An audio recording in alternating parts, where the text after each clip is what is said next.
Today, we are talking fashion, and I am so excited to welcome style coach Loulou to Thriving in Our 40s. Loulou has worked in fashion for many years, and it is her mission to help energize and empower women when it comes to their choice of clothing. We all wear clothes, that is a given, but I think it's really important to remember that we should have fun with our clothes. So, Lulu, I can't wait to hear your advice and your tips about how we can all embrace our own identity regardless of whatever shape or size we may be. So, Lulu, welcome to Thriving in Our 40s. Well, Rachel, thank you so much for having me. I'm very excited to be here. It is really lovely to have you, and we've got lots to talk about. And we've just been on a phone call prior to this recording where you've helped me find out my energy words. And I'm just going to leave it as that for the time being. So, we're going to go on and talk about it in a bit more detail very shortly. But before that, I would like to talk to you about how women are feeling during midlife when it comes to their style and the clothes that they have hanging in their wardrobe. From my own experience, and I imagine from you working with your clients as well, I feel there's a bit of a disconnect between what we're wanting to portray and what we have hanging. And I think that's has many reasons. I think it's life transitions. I think it's relationship shifts. It's career changes. It's children's growing up. It's about having an outdated wardrobe and not being able to update it, whether that's through trends or just through a changing body shape as well. With the onset of perimenopause and menopause, we've got all these different things happening. So, understandably, I feel clothes are going to get pushed to one side, and we're not going to have that time to think about how we want to come across or how we want to portray ourselves. And with that disconnect, there might come a bit of invisibility as well. You just kind of blend into the background. So I'd love to ask you, from your own experience, how have you found women during their 40s and beyond? How do they like to represent themselves through their clothes, but how is that coming across in reality? Oh, thank you, Rachel. Yeah, I mean, you put it so beautifully. I think there is so much, so many demands from whether you've got kids or whether you're have more pressure at work or whether it's just that shift now that so many of us are working from home. And how do we actually have that balance of putting yourself in clothes that you really do like and having the headspace to understand what that is. We all want to feel confident and comfortable in our clothing, but it does take a little bit of effort. There isn't really any such thing as effortless style. So how do we start carving out that space and time, even if it's very small, so that we can really get clear on what we want our clothes to do for us. And I suppose that's really where I try and help people is to move away from the kind of that confusion, that overwhelm, and actually sometimes have a bit of a reality check. I think sometimes the challenge in our 40s is that we do have to be kind of accepting of where we're at. Like, what are the actual demands on our life? And therefore, what do we need our clothes to do for us? A lot of the women that I work with are either caught up in that place of just like chasing the trends. And so Yeah. they're buying a lot of stuff and they've got very little intention behind whether it's right for them, whether it's even what they really want and whether it really fits their life. Um, Right. I think that's the thing, isn't it? I think it's a case of you are trying to fit in, or you are trying to seem relevant, or you're trying to seem up to date and modern, whatever the term that you want to use. There is that kind of thought being, well, if I'm wearing what's in the shops, or I'm wearing what the latest celebrities wearing, whatever it might be, you kind of feel like you say, you feel a bit more visible, like yeah, you feel kind of cool for want of a better word. But it's very different how that could work in your day-to-day life. yeah, and it's one thing being visible and it's one thing feeling authentically like yourself. And we want our clothes to do both for us. I saw this great phrase the other day that it's not vanity, it's visibility. And I was like, oh, that is so good. That is exactly it. But on the other hand, there is a point where we also want to feel true to ourselves and understanding ourselves better. And actually, sometimes working with less can really help us to grow our confidence in what is right for us and be more mindful about what is in our wardrobe. I really believe that how you would describe the state of your wardrobe is probably how you would describe your internal self right now. So, are you living in a place of like overwhelm and chaos and you've got no kind of organization, or are you feeling uninspired and unexcited and just flat from your when you're looking at your wardrobe? There's probably a reflection of what's going on. So we want to kind of develop that wardrobe to a place where it reflects the woman you want to be, that visible woman, the one that's feeling a bit more in control.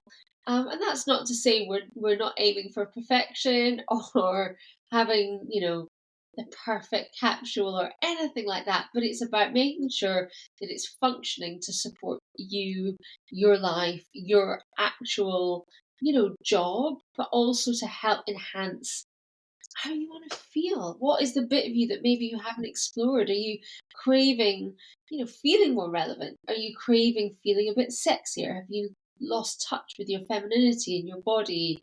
Are you craving, being a bit more experimental? I think clothes can really allow us to tap into um, exploring sides of us that either we've forgotten about or maybe even haven't explored in the past. I think now is a very good time to go and talk about your work in a bit more detail, because I've worked in fashion and I've done something similar to you in terms of I would go to people's wardrobes and I would look through their existing clothes. But how my approach is very different to yours, that I worked with body shapes. And so I would identify whether someone was a pear or an hourglass or an apple, whatever. And then I would find clothes to complement their body shape. You work very differently. You work with energy words that Yes. help women to find their identity. And we've just been talking about my energy words, which I'll talk to about in a minute, which I'm so excited about. I feel like a whole weight's been lifted off my shoulders. It's wonderful. But before we go and do that, could you tell us more about your story method and what are the energy words that you're talking about? Well, I think there's a lot to be learned. Listen, there's a lot to be learned from understanding your body shape and understanding what complements your figure. The issue I've always had is, to me, I get a sense of somebody and who they are.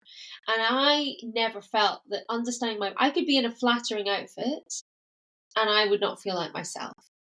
And I'm really interested in how do we get to a place of knowing who we are and feeling settled in our skin. I also think that the challenge, not the problem, the challenge, there's going to be a challenge in any way that you learn about yourself and your style, but the challenge with somebody coming and telling you about this is what you suit is that, number one, you then have to go away and be a good little girl and follow all of her rules. And what I really struggled with, and this is the rebel baby within me, is like, well, what about my rules? What do I want? And I think that part of what I do is really helping people to understand they have an internal compass, an instinct within them of what suits them. Now, they may not have had the knowledge to kind of understand, all the shapes that are out there and what's modern right now, the brands that are available to them. And that's really where we can step in as stylists and support that. But I want to help people connect with that inner knowing and that instinct Yeah. so that they can really start to say, well, say for instance, so your words, do you mind me sharing your words? No, no, please do. Go for Okay, so it. your words are feminine, strong, and vibrant. So one of the things about, for instance, if somebody's word is feminine, it'll often be that their body shape needs that femininity to feel like themselves. So traditionally, it might be that, well, actually, that person has an athletic, body shape. Therefore, we need to do some more draping or softness, or perhaps we need to extend the shoulder lines so that we have then more of an enhanced waist. Make sure you've got a belt. Blah blah blah blah blah. All of these things. You literally just described me. Yes. I know, Exactly. but if we go from a place of saying, right, well, how do we make you feel more feminine? We're probably going to have the same results, but you're going to come from a place of, okay, how do I want to explore what femininity looks like to me? Oh, I can see that when I don't have that extended shoulder, it makes me feel straight. It makes me feel boyish. And that's not how I want to feel. I want to feel feminine. So it allows somebody to start building up and developing their own confidence. And it's not about following the rules. It's about discovering and developing and being curious about what feels great. I think I've just always had a challenge with the word flattering, and it's that for me has given me the ability to dress someone and for them to dress themselves without using that word. I just want to touch on what you just said. I think you've absolutely summed it up in terms of having someone telling you what to do. We are constantly bombarded with information. I was reading an article only yesterday how you can Google everything and get a million opinions on the same topic, Yeah, and how actually we've stopped listening to our gut. We've stopped listening to what we know fundamentally is right for us. yeah, And so what you just been saying, what people might think being clothes being very frivolous and, they're obviously necessary, but not an important part of our existence. They are an absolute true reflection on who we are. And so if we can tap into and be like, well, like you say, what does it mean to be feminine for me? Well, it could be the print, or it could be the fabric, or it could be how I hold myself. I think that says a lot more than going into a shop and being like, right, well, I've been told I can wear that shape because it's going to flatter my waist, or I can't touch that jacket because it's got padded shoulders. Whereas if you take that away from it and just think, well, how am I going to make this work? Does it fit in with that energy word? I think it gives you so much more freedom and so much more creativity. yes, but still gives you that anchor. It still allows you Yes. to then be grounded in that decision and have that knowing of like, oh, I can see why this isn't for me, even though I might like it or admire it on someone else.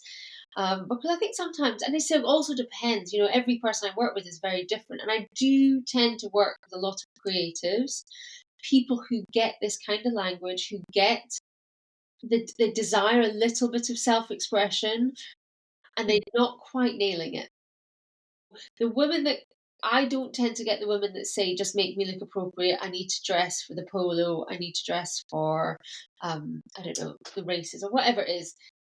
They come to me because they're like, something is missing. I'm not, like you say, the visibility piece is because they don't feel like they are able to communicate who they truly are. And it's all feeling a bit cookie cutter. Just put it on the other side though, Lulu. So if someone does like the rules, if they do like to have that tick box, something a bit more kind of grounding, Yeah. what can you say with that though? Still using your energy words, are there a set of rules that they can follow that will still channel those words, but not leave them thinking, oh gosh, I've got to be creative or imaginative, when they haven't got the headspace or they're just not those kind of people to begin with? Yeah, I mean, I suppose there's two things. I mean, part of the method that I take people through is that at the end of it, they will literally have a lookbook of all their outfits that we've created together. So if they struggle to do it for themselves, they can reference every single picture. And people find that really useful because they can then go back through. And often just by wearing and re-wearing those outfits, it starts to unlock their own curiosity, creativity, and they kind of say, well, what if I did that one with this outfit? Would that work? So that really helps. When I work with somebody, of course, what you have to then break down is like, okay, so these are the rules that you're feeling within your own. So like we just said, okay, for you to feel feminine, we need to have the shoulder, we need to have the draping. So the information is still there, but it just, I find it a more gentle way of coming at the with the person and working almost collaboratively with them rather than it being about me being the stylist with all the knowledge, knowing exactly what will suit you, and I will tell you what you should wear. And of course, we all want someone to come along and give us the answers because life is life is difficult and challenging enough. But Mm. I find it really helpful, especially for people who worry about working with a stylist and not liking what they might suggest, because it allows that person to have the framework to say, oh, my alarm bells are ringing, i.e., I feel too fussy, I feel too complicated, it feels too playful. And I can say, okay, well, let me help you find the opposite. So again, over the years when I've dressed people and I thought they looked good, and I don't think, if I look back, I don't think I nailed it because I didn't have this framework. Yeah. And so I was then It's trying to persuade them or convince them it would work, and that's not my job. I want them to discover how to be themselves. It's so personal, isn't it? And what you wear, it's like your haircut as well. You hold yourself in a completely different way. And just to finish up, maybe just talking about my words. So I honestly, I'm excited now about going to my wardrobe because I think we all have those things that are hanging in our wardrobe that you just love. They are your go-to. And now that I know my words, which I'm trying to remember are what They are feminine, feminine, strong, and vibrant. vibrant. So I can Your look at those. painting behind you really helps Yes. to Yeah, we to talked about that, didn't we? Exactly that. And it for their item of clothes that tick those three energy words, you now know why they're in my wardrobe. I've yes. also got quite a few pieces that are hanging in my wardrobe that I look at and I love the color or I don't love the shape, and there's things that need a bit of work. And we touched about upon this on the call. Have a go, and if it matches two of the energy words, keep them as such. But if you feel that you can't make it work or it's not reflecting anything that you're wanting to portray, that's when you should think about getting rid of them. 100%. So often, if it's probably the pieces that you're struggling with are one of your words. Okay. So, and they are having to work too hard for you to feel all three. Now, not to say that you can't make it work, but there may be a real it's struggle. So when in every outfit we wear, you should have all three of your words at all times. So it might be in different percentage amounts, Okay. but they should always be there. So that would be, for example, maybe through accessories or a lip color or a Yeah. shoe, whatever. It doesn't have to be an Yeah. item of clothing as such. Okay. Yeah, I Okay. mean, and that also can help sometimes with your hair decisions. Okay. So, for instance, I have a slightly more elegant, impactful earring on today. So I put my hair up to kind of add in, and it's a bit more playful and silly and fun. So therefore, I did my hair up more for the kind of cool and maybe a little bit more elegance. Whereas if it had been down, I think it wouldn't. I don't know. It just can help you then get clear on the tweaks that you need to make and add in, and just give you that. Even if it's you saying to yourself, "Why is this not working?" Or it Hmm. feels too this, it feels too that. Because when you look at people who are naturally very creative or very good at dressing, I was watching Trini the other day and she did this without even blinking. And the reason I developed this was I was watching people who were creative and she was trying on lots of different outfits and she put something on, she was like, oh no, that's too playful, oh that's too masculine, that's too, and she would adjust her route accordingly and almost do the opposite and add in the next thing that just counterbalanced the problem. And she then at the end got to the outfit that was correct for her. And that was probably because it was all aligned with her three words. Yeah, And absolutely. if you know your words, you can then counter correct. And also I think create a new standard. Because part of the issue I think often is we then say, well, it'll do, I'll just wear this. And then we walk out feeling rubbish. There's always going to be days where we've just got to lead with self compassion and we don't have to be perfect every day or feel amazing. But I think it does help. I used to ignore the feeling inside of, oh, something's not right. Oh, it should work. Oh, everyone else is wearing it like this. So therefore, I might as well just give it a go. And I didn't listen to the voice that told me, actually, it's not right for you. It's too much. It's too little. So now it allows me to really honor that voice within and start to say, okay, actually, this is the standard I'm at. For you, feminine, strong, and vibrant, that is how I want to feel every day. Yeah, When I can, I will achieve it. Of course, it won't be great all the time, but I know if I've got those three words, I'm in alignment.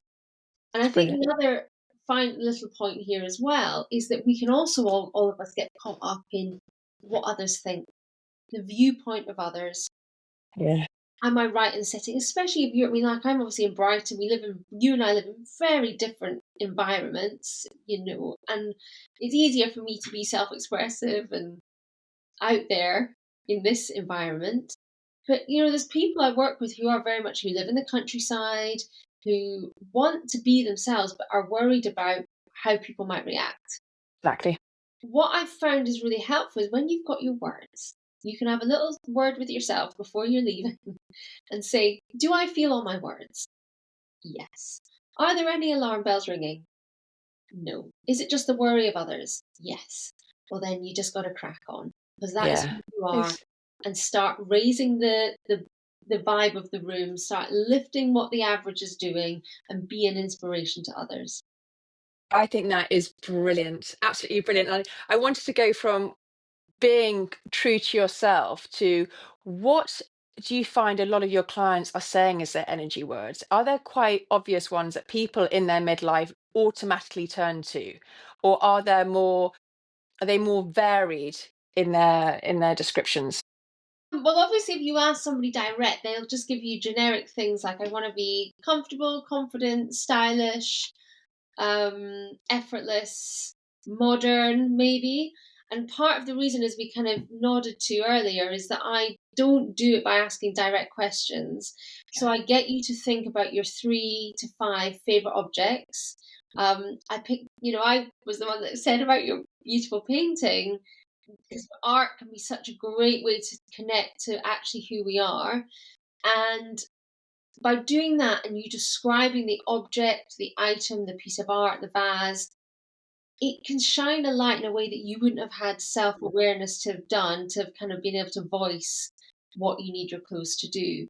Because our clothes essentially are an extension of our personal taste, they're an extension of how we want to show up. But I mean, I've got this on my wall, which is all my, like, just a load of different Star words. words. Yes. You know, people go from everything from that. I had a client recently, one of her words was glossy, which was great. And it really Yeah. explained the kind of luxuriousness that she needed. I've had naughty, unapologetic, cohesive, optimistic, slinky. I mean, there's so many, fluidity. So I think it's really, I mean, generally, people want to have that bit of modernity, but that doesn't feel too much. Um, a lot of us need versatility with our wardrobe, which can be hard because, being in a uniform was probably easier for work. But the gift of it is it means that all of our wardrobe is open to us at all times. Yeah. Yeah. So actually, when you start learning how to maximize your wardrobe and to be a specialist at smart casual, we actually find that we need less, but we just need those pieces to work harder. Exactly, exactly that. And I think with the onset of obviously working from home, when we don't have to wear that uniform, it can be very easy to fall into comfies, whether that's, baggy clothing or the fabric that you're using. And I do feel sometimes you do have to push yourself slightly to make a bit of an effort, because Yeah. otherwise you end up using such a small proportion of your wardrobe that you're not making the most of what you can potentially have in front of you. Yeah, and I think it's so important if you are in your, slobbies at home, buy some slobbies that you like. Buy some slobbies that are your word. You know, I've got Yeah, I've got yeah, true. my favorite tracksuit bottoms, which I can also dress up with a heel, look fantastic, from one of my favorite brands. But they're also my comfort when I get home. I have a beautiful pair of summer pajamas that I can also get cozy in, but they make me happy too. Um, don't hang on to stuff. For me, anything that makes me feel like I'm a teenager or in my early 20s or a student, I let go of. It's out. It's out of there. It's in a black bag. It Um, is. I think, as we've talked about, clothing is obviously very personal. And if it's okay, I'd love to just talk about you and your journey Yes. today, up to today. I think it's the purpose of these podcasts really to obviously get your expertise, but also understand and be inspired by how you've gone from your old self to currently your new self. So if you're happy to talk about it, we mentioned briefly about on a previous call, you've had postnatal depression, you've struggled with your own body image struggles. So how did you begin to work through those, and what led you to become a style coach? Um, so how did I begin to work through those is a very interesting question. I think the universe kind of forced me to work through those when I Okay. had my daughter. I had had a retail career for 15 years, working at some of the biggest retailers like Anthropologie and Hobbs, running large teams of people, styling people day in, day out, and training people to style people. And I thought, right, well, I'd started to build up a bit of a business before having my daughter. And I thought, okay, I'm going to jump and I'm going to start a new business, move to Brighton, have a child, completely afresh. And actually, what I was then faced with on the other side of it, when my body shape had changed, 4.5 stone, heavier than I'd been before, um, with a child, I suddenly realized all my insecurities, whether they were my body, my belief in myself, um, how much I actually liked myself, which wasn't a lot, really came to the surface. And when I was suffering with postnatal depression, there was two little things that really kept, well, three things actually, very small things that kind of got me moving in the right direction and disposed towards this. Number one was Elizabeth Gilbert, who wrote Eat, Pray, Love. Yes. She wrote an amazing book called Big Magic. And that's what set me off on a journey of creativity. I went to a very academic school and I never thought of myself as a creative. And that really helped me to tap into the fact that maybe I was, and that actually the fact that I was so good at creating solutions for people was my creative mind. That I must lean into that. The second thing was that bit of optimism. So I remember every day I would, even when things were pretty dire and I didn't know how I was going to, make any money or build a business, I would just say the little things that I was grateful for. And I was quite insistent on doing that every day. So is that a bit like journaling? Sorry to interrupt. Is I that would is that literally right? just, as the kettle boiled, I didn't have time to journal. It was those days when Lola was so little. I would just start with, like, when I was in such a deep, dark place, one of the things that the book talked about was when you are scanning your body, even if you feel there is no hope, you feel so dark, you don't know how to get out of it, there is always one little cell that is alive and lit up. And if you can just focus in on that one little cell and try and expand that. And I suppose doing my gratitude, even if it was just saying, it's a lovely sunny day, or I'm okay today, I have food, I have, a loving husband, just small things, a phone call from a friend, a text from a friend. I would just lean into that and just remind myself of the small, small wins. We also used to do wins at the end of our day, my husband and I, to just make sure we went to bed on a positive head, in a positive place. And then the other thing was kind of, sorry, I was Rachel. going to say, and then gradually, for you got another one to mention, but over gradually, did those positive wins start to override the negative thoughts that you were currently having? Well, yes, definitely. And I think getting out, being physical, walking, Okay. I have a lot of courage as well. And I think I just pushed on through the fear. Yeah. And then I suppose the third one was about, I remember having this navy leather handbag that I'd had from my anthropology days, and I described it and I wrote down it was cool, contemporary, elegant, useful, and I thought, I don't know who I am, but I love that bag. So Mhm. why don't I just use those words to help me make some decisions on who I want to be and how I want to show up? And that was kind of where the Star Wars first iteration kind of came from.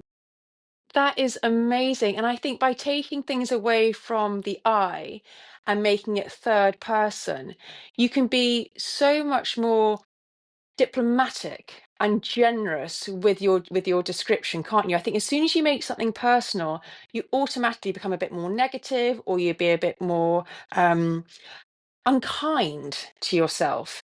But if you're talking about another person or another object, like you just described about your blue bag, automatically you're looking at the positives and what amazing qualities it has.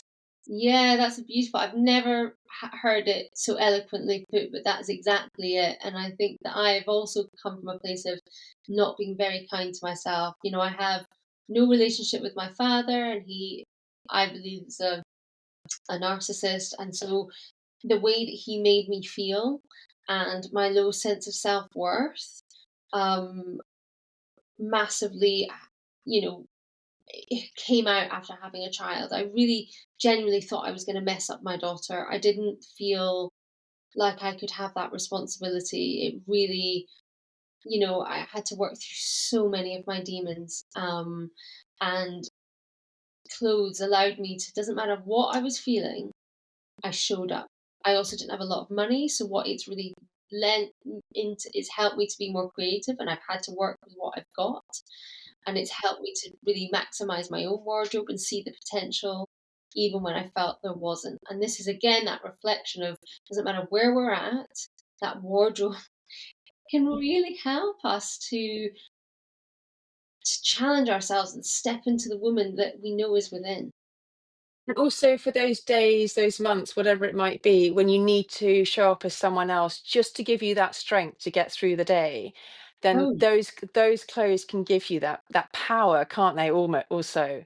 I think what's also really beautiful about the words that you're using, Lulu, is that they're ageless. And I know this podcast is very much about midlife and thriving in our 40s, 50s, and beyond, but also thinking about younger girls now growing up when they are bombarded with images on social media. There's no filters anywhere.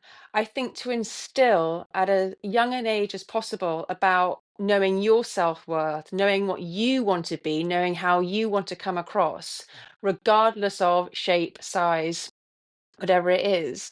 I think that it's a really, really powerful message that we can start telling our daughters, our nieces, our grandchildren, whoever it might be, that, let's focus on the positives and show yeah. those off. And you also, like, I was speaking with a mum recently who was taking her daughter shopping for a prom dress, and she was quite anxious about it because they hadn't had a lot of positive experiences in the fitting room Yeah, previously. And I said to her, you need to stop talking about flattering. You need to stop talking because you're talking about her body, and her body is yeah, changing. And it's a very, the problem I had was that I would have my mum with best intentions, who's got amazing style and is an incredible woman, but would say, just as every other mum would say, but darling, that's not flattering on you. yeah, And that yeah, was her trying to help, but that made me feel fat and dumpy. And I have a very short waist, so I don't fit in things easily, dresses in particular. So I said to this woman I said, stop talking about her body. Say to her, how do you want to feel at your prom? Are we going for cool? Are we going sexy? Are we going mature? Are we going elegant? Like, what are we trying to do at this yeah. prom? And as soon as you do that, then when she walks out of the fitting room, it's not about saying, oh, darling, I don't think that suits you. It's about saying, how do you feel in that? Right. Well, then it's not how you want to feel. So therefore, it's not the right dress. So therefore, we That's keep moving. amazing. And it's so much more compassionate and a kinder way of dealing with it. I think it's a very clever, it's a very subtle way of doing it as well. And again, you're taking it away from you look unflattering, but what is it that we want to create? What is the energy that you're wanting to give off? Yeah, and we can blame the dress, number one, because it didn't fit you, Yeah, not the person. exactly. And Exactly. and then I think also what was really interesting, I did a lot of work with jigsaw. I mean, I've been very blessed over the last decade that I've worked with Tresemme, I've been a regular on the BBC, I have done a lot of work with brands like Karen Millen and Jigsaw. And what was fascinating at Jigsaw is I went to one of their presentations because I was part of I did like I taught their staff about all these style words. And when I listened to the creative director trying to talk all about the collection, the amount of adjectives she used in her description of the collection was incredible. And that was how they put the collection together.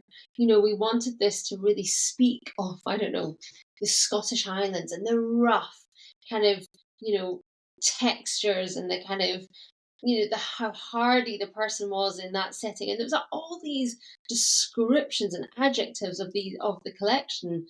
And I thought, when you listen to creative directors, this is also how they speak about Yeah, clothes. They're not yeah, absolutely. speaking about clothes that, well, this will look good on this woman and flatter this one. It's the power of the English language, isn't it? Or any language, obviously, but that those adjectives that we can use about what we want to create. Yeah. But if people haven't obviously got their energy words in their head, they don't know what they are yet, but they're obviously feeling a bit, well, not obviously, but they might be feeling a bit lost. They're looking at their wardrobe and they're feeling a bit disconnected. They're feeling a bit invisible. What are the first steps that they can go through?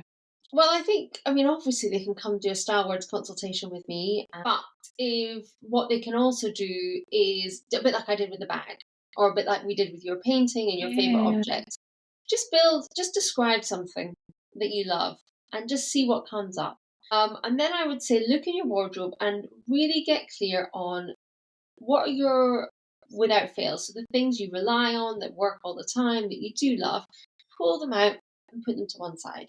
And just have that as almost like the beginning of your capsule. Because I believe that genuinely everyone has a capsule lying Yeah. within their mess.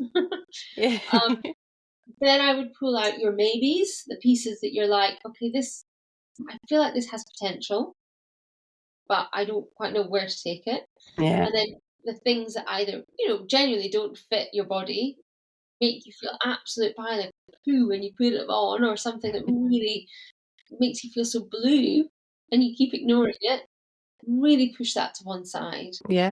If it doesn't fit but you love it, still don't have it hanging. Stick it under the bed, in the loft, find a different space. Just make sure that what you've got in your wardrobe you can fit into, and then you can start working out your relationship with each piece. And knowing that when you put it on, it's going to make you feel the best that you can feel for whatever that occasion might be. And I love the fact that you said about having a capsule wardrobe, because you read endless magazines or articles about you need this, this, and this as your capsule wardrobe. It completely depends, doesn't it? It depends on your Yeah, lifestyle. It depends on obviously yeah. your personality. It depends what you consider a capsule wardrobe. And it very rarely is black. And often in these, it often is said that it's black trousers and a white shirt, and it's very rarely that. Yeah, Yeah, it's exactly. often in those softer tones, often like a cappuccino, or um, I don't know, like a great shacket. It's often those in between pieces that kind of do lots of different moments in your life. Um, Exactly. Start with what you've got, and I would say maybe challenge yourself, ideally every day, to try something that you haven't worn in a while and give it a go. And then if not, even just something once a week, you say, right, I've not worn this in a while. Let me try it. Let me style it in these new ways. Isn't it there that trick, Lulu, where you hang your coat hangers the opposite way round, Yeah, and you and see. and then you whenever you take an item off, you put the coat hanger on the opposite way round so that it's hanging differently. Yeah, And the items after so long, the ones that are still hanging in the same direction that you put them on, if you haven't worn those after 4 months, they're the ones that you know don't fit in your wardrobe. yes, yeah, I think it's a great advice. I mean, you can also do it, almost get yourself like a little mini rail and pull out 10 pieces and say, right, this is what I'm going to wear. This is my wardrobe, and the pieces that you really love, mixed in with a few pieces that feel versatile, but you may be overlooking them. So I think Completely.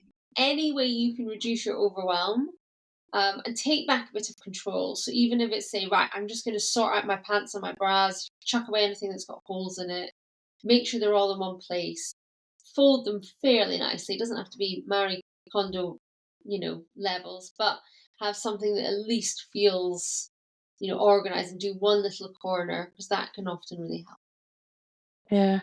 You shared so much advice, Lulu, and I know we chatted a couple of times on the phone, and at the end of each call, we're like, we can keep on talking, we can I keep on know. talking. I know. But we're going to leave it here. I've got one more question I would love your advice on, or for you to share your insight. And it doesn't have to be clothes related or star related, but obviously the podcast is called Thriving in Our 40s. So if there is something small but powerful that anyone listening can do to make them feel that they're thriving in their 40s, what do you think that is? I think it's about being honest about where you're not thriving. And it's Okay. about being able to stop and just say, actually, my diet, I feel rubbish, or I feel quite insecure about being around other people, or I'm having real imposter syndrome at work. and I am feeling quite uncomfortable in these rooms because I think for a lot of my 20s and 30s, I had courage and I pushed on through and I just got on with it. And I think what's been really refreshing about turning 40 and hard, refreshing and hard, is that I'm actually just having to be honest with myself. Like I'm actually a very sensitive person. I think I'm more introverted than I ever thought I was. I was always the party girl. I was always, was brought up in a family that was always getting people together. And actually I've had to be very honest about how I process emotion and how I am quite sensitive. And I don't like that about myself, but I know it's also my superpower and I've had to come to terms with it. So I think sometimes about being honest about where you're not thriving, and either getting help or you're having compassion. I mean, you have to have compassion for it, but to help you move forward. I think that is so beautiful. Thank you so much. Thank you for being so honest about yourself and where you've come. Because, like I said, I think it's very easy to listen to other people talk or to look into other people's lives and just think they've got it right. They know what it's about. They've got the confidence, and you scratch the surface on everyone. Obviously, there's going to be those insecurities, but knowing how through clothes we can help in some respect by what we wear and how we feel about ourselves, it makes obviously such a big impression. Yes, Thank thank you you. for having me. And now, before we do go, I want you to share with everyone about how they can find out about you and the work that you do, because you have so much on offer. So please, yeah, share your handle, share your website, give it to us where we can find you. Okay, so my website is loulou.story.co.uk, and it's Loulou spelled Loulou and story like story in a car park. And I'm also the same on Instagram, Loulou Story underscore stylist, and on LinkedIn as well. I have I have two newsletters. I have one that you should come join, which is our monthly newsletter that goes out. And I also have a Substack, which I'm really enjoying growing at the moment. Just get in touch, drop me a note if you've heard this, because I love hearing about your experiences too and your relationship with style and what kind of hit a nerve. Absolutely. Thank you so much, Lulu. And no doubt we'll jump on the phone again very soon. Yes, I can't wait, Rachel. Thank you. Take care. Bye.